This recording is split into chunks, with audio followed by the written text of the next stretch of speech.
Oh man, now there is a terrible car, but is it the worst? Get your rage fingers ready and scoot into the comments, because I'm about to tell you what I think are the 29 worst cars of all time. And is your favorite car on this list? Well, let's find out. And the way we're gonna do this is we're gonna work from what I find is the least offensive worst car ever. What's going on with you? What are you talking about? Down to the #1 spot, which is by far the most awful vehicle ever produced. So, starting with the Chrysler Pt Cruiser, this list is gonna be a ton of fun. Let's go. This cruiser, or bruiser, you knew it would be on this list. It's an unreliable minivan wannabe that looks like, well, exactly what it is. An attempt to make the 40s style conform to modern safety regulations. And I definitely don't love it. There was a turbocharged version that was pretty hot. I mean, fast, not hot. I mean, nothing about the Pt Cruiser is hot. And the same goes for number 28 here, the Ford Mustang II, AKA the Pinto Mustang. And you'd think a sporty rear-wheel drive V8 could not possibly be on this list, right?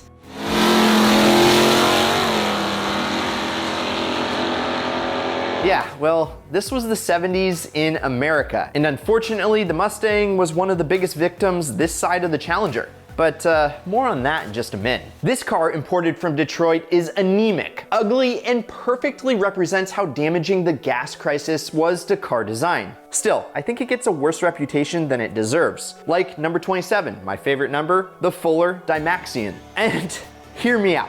This was supposed to be the wave of the future, much like my impeccable style, and showcase aerodynamics galore and modern suspension. Instead, the first prototype was so unsafe to drive, it became uncontrollable at low speeds and killed the test driver. Yikes. I know I'm dangerous, but I'd never step behind the wheel of this thing. But a lot of cars failed were supposed to be the future, though some fared better than others. Like number 26 here, the 1958 Ford Edsel. In one word, it is straight up ugly. It's not the worst looking thing in the world. That would be the weirdo in the mirror after my morning run. Shish. The interesting part about the Edsel is that it had more hype behind it than the new Supra. Yes, the BMW Supra, but it had even worse execution. Like, Ford told everyone this was supposed to be the car that killed Cadillac. And then 1956 came and all they got was an ugly underachiever, which is kind of a tough break. Maybe they just need it to be driven by a bad guy and revive that image, like the famous Pontiac Aztek, our number 25 today. Now, there's actually something to be said for the Aztek that hasn't been said before, because it basically paved the way for the modern crossover SUV that are so popular today. It's too bad that it is incredibly ugly and kind of hit every ugly stick on the way down as it fell from the tree. And I really like this quote from journalist Dan Neal. With its multiple eyes and supernumerary nostrils, the Aztek looks deformed and scary, something that dogs bark at and cathedrals employ to ring bells. Poetic, Neil, very poetic. And that's the kind of slams I want in the comments when you insult how I look. Anyway, moving on to number 24. Let's get unsafe at any speed. And with this one, Chevy's got your back with the Corvair. It is a rear engine sports car that was designed, unfortunately, to kill you. Well, not really. They just didn't have the tire technology to make it a good car. And by the time they did, well, it had already caused a bunch of accidents, so into the bin it went. You'd never get something like that from Ferrari, right? Oh no. Number 23 has just entered the chat, the Ferrari Mondial 8. But what makes it terrible, you ask? Well, for one thing, it likes to catch fire and burn to the ground because the electrical system is absolute dog shit. But that's not the biggest sin. The biggest sin is that it's a Ferrari that only makes a truly pathetic 214 horses. A Chevy Spark nowadays will beat it in a quarter-mile time, and that is just downright disgusting. And speaking of 80s supercars, don't buy number 22, the Maserati Bi-Turbo. Yeah, Maserati. The car company we like to talk about all the time here at Ideal, which if you're enjoying this video so far, hit that subscribe button, turn on that notification bell, because this thing has twice the turbos and twice the problems. is my ex-girlfriend. We talk a lot about this Italian company, but most of the time it's about their modern lineup. The truth is, they've been crapping out lemons for a very long time, decades in fact. Like this '84 Bi-Turbo, a car famous for being totally unreliable and nearly impossible to fix. Much like my life. At least they were fun to drive when they ran before the turbos blew up. Unlike number 21 here, the Smart 4.2. It's slow, it's stupid, it's just downright unsafe. What more do you want me to say? That there's something redeemable about it? It doesn't even get that good of gas mileage. You're lucky if you get 39 miles to the gallon. Same as a stupid Fiesta. And at least the Fiesta is kind of safe, although the Smart 4.2 does stay upright in a turn. Unlike number 20 here, the Reliant Robin. All you gotta do is search YouTube or watch Top Gear and you're gonna know exactly why this thing sucks. It's only got 3 wheels, a very tiny engine, and if you sneeze in the wrong direction, you end up rolling over. Still, strangely, it's got a cult following, which if you're one of those people, let us know in the comments below. Because I guess there are people out there that like to be different, but I haven't met one. Although no one really wants to be as different as number 19 though. Introducing the Peel Trident. You probably know about the Peel 50. Well, this is the successor that somehow manages to be worse. The Trident has a bubble canopy and a detachable shopping basket. And that's totally cool with me and not super lame, right? Are you with me? Oh, and like the Robin, it does like to roll over too. At least the Lada Samara, our number 18, has 4 wheels, but that's about the only redeeming factor. Officially known as the VAZ 2108, it is a front-wheel drive economy car, made from whatever parts were left over from over 20 different factories, including old Volkswagens, Fiats, Opels, Fords, and Volvo garbage. Yeah, that sounds fun to work on. You have to make a cross-continental journey just to source parts for a tune-up? Come on. Although it is something you'd kind of expect from a Soviet car. Although Chevy has no excuse, which is why the Vega outranks the Lada as number 17 on our list. And this car is so bad that single-handedly it ruined GM's reputation. Yeah, take that Mustang 2, people still bought the Mustang after the 70s. But the Vega had to be canceled like a modern stand-up comedian after just one production run. And what was wrong with it then? Only that it was unreliable, poorly engineered, rusted easily, the engine made no power, it was unsafe, and some people also think it just doesn't look very good. So, we've covered Ford, covered Chevy, Dodge doing dodgy things. Well, you're up with the Dodge Viper. Just kidding. It's the relatively new Dodge Dart. Now, if you go into a time machine and go back to the 60s, the original Dart was a V8 pony car that stood toe-to-toe with the Mustangs and the Camaros. The reissued Dart was a successor to the already terrible Dodge Neon, and it was somehow worse. With a gutless little Fiat engine that would leave you stranded on the side of the road, the Dart is a vehicle to avoid at all costs. And if you're gonna waste money on something, at least get something kinda cool like number 15, the DeLorean. You know it as Doc Brown's time machine. The most hilarious part of those movies though, is that the idea that a DeLorean could go 88 miles per hour.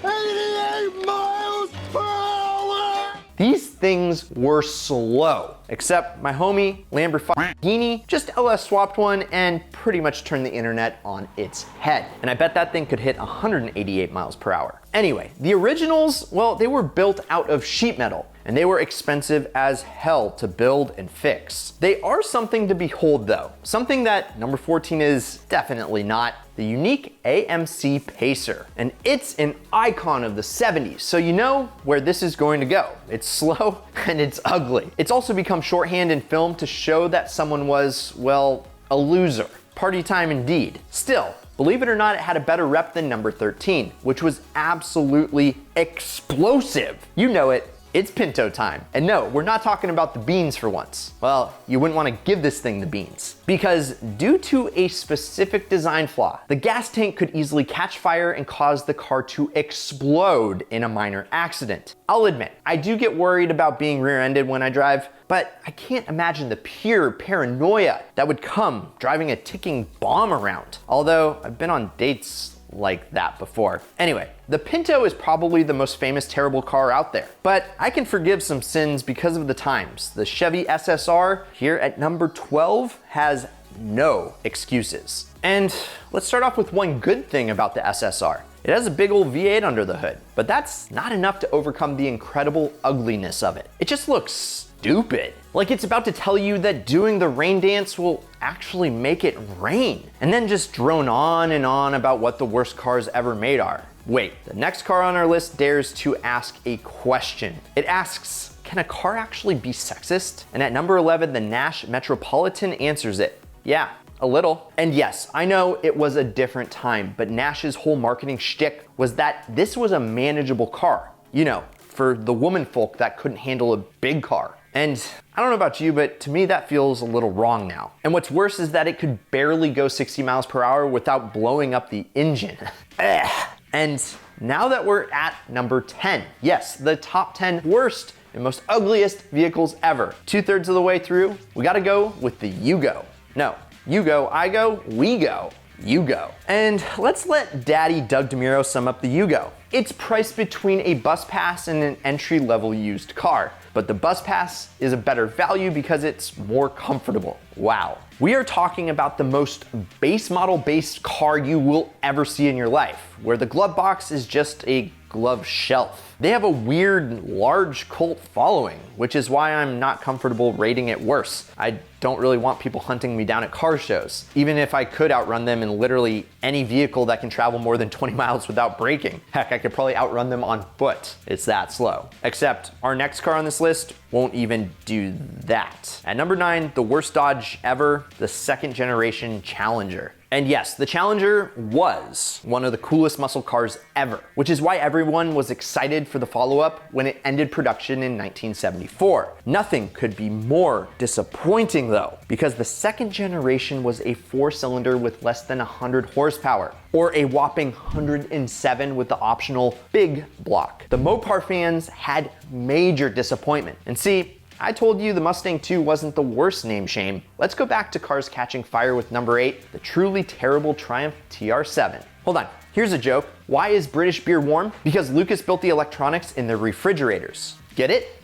Because Lucas Electronics is famous for building some of the worst electrical systems ever, which the TR7 had. But unlike the beautiful TR6, which I owned one, the TR7 also had a horribly unreliable engine, making it the best or worst of both worlds. It's an old British car though. You gotta cut it some slack and you gotta love it. It's not like it's brand new, a la number 7 on our list, the Mitsubishi Mirage. And it's one of the cheapest new cars that you can buy, period, which you'd think would make a lot of problems forgivable, right? But the truth is, you'd be better off buying a 20-year-old Corolla than buying a brand new Mirage. Not only do they have nothing on the inside, but they are about as reliable as the promise your local politician just made. For shame, Mitsubishi. For number 6, we're going obscure with the Bricklin SV1. And yes, it's a really interesting car and one that I've looked at one for sale. The Bricklin innovated safety like integrated roll protection and crumple zones, which just didn't exist in the early 70s. Too bad it also had terrible quality issues and cost way too much to buy and really just tried to push morals on you. Yeah, Bricklin decided smoking was evil, so the car didn't come with an ashtray. And that's kind of ironic since one of the most famous SV1s burned to the ground in front of the cameras. Oopsie daisy. For number 5, we're reaching into my own past with the Chevrolet Chevette. Yes, it got the nickname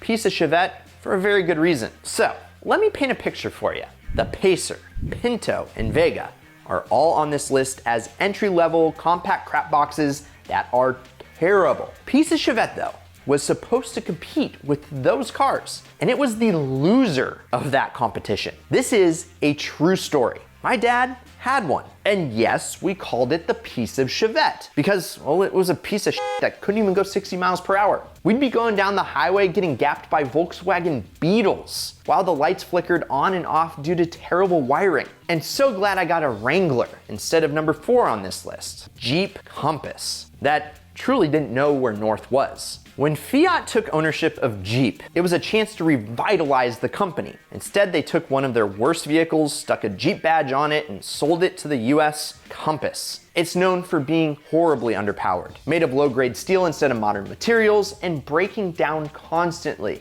Not a great look, Jeep, not at all. And now that it is top 3 time, let's do it. I feel the rush, unlike Cadillac in the 80s. Now, it was really hard to choose just one model because Cadillac did this to all their flagships in 1981. They introduced cylinder deactivation, where your V8 suddenly became a V4 while the car felt like it. The thing is, it sucked. So you get an unpredictable, slow, and extra complicated car. If that's not a recipe for success, I don't know what is. Still, at least it was a Cadillac. You won't get made fun of it for driving it to a meet if that's your thing. So, have I got a car for you? At number 2, the Chrysler Sebring Convertible. Let's say you want a sports car, something sleek, makes good power. It's rear-wheel drive and manual. Sounds great, right? Well, on paper, it is, and it's the Sebring, but it's the exact opposite that in person. It's a slow front-wheel drive 4-seater convertible that looks like someone used a stretch tool on a Miata. Oh, and it shares components with other heroes on this list like the Compass and the Pt Cruiser. So you get all the problems in addition to the good looks. Okay, last Chrysler product,